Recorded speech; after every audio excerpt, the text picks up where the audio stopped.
सकाळ सकाळी आजीचा आवळा ज्यूस प्यायचं काम चालू होतं आणि आद्विकला प्रश्न पडला होता, आजीचं काय चाललंय. त्यानंतर सकाळच्या नाश्त्याला आज आईने तिखट चपाती केली होती. तिखट चपाती आणि चहा याचं कॉम्बिनेशन कोणाकोणाला आवडतं. दुपारच्या वेळेस आमचं आवरून आम्ही चाललो होतो खाली. आज संडेची शाळेला सुट्टी असल्यामुळे खूप अशी लहान लहान मुलं खाली खेळत होती. त्यामुळे आद्विकला सुद्धा छान छान असं पटकन तयार करून आम्ही खाली गेलो.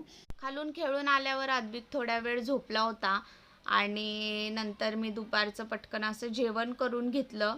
पिनू जागा असला तरी मला असं वाटतं हा कधी झोपेल आणि झोपला तर असं वाटतं कधी उठेल. सध्या आमची गणपती बाप्पाची गाणी इतकी फेवरेट झाली आहेत की सकाळ दुपार संध्याकाळ आम्हाला तीच टीव्हीला लागत असतात. आज आजी थोडी बाहेर गेली होती. येताना तिने अशी मस्त पिण्यासाठी चप्पल आणली. त्याला ती खूप आवडली. इथे मी माझ्या बाळाला बॉटल घेऊन आणायला सांगितली होती आणि त्याने छान असा प्रयत्न केला. कधीतरी असं वाटतं किती पटकन दिवस गेलेत. माझं बाळ एवढूसं होतं आणि आता एकदम चालायला लागलंय. सगळं त्याला समजायला लागलंय. वेळ तर थांबवता येत नाही, पण प्रत्येक मोमेंट एन्जॉय करा. Okay, bye.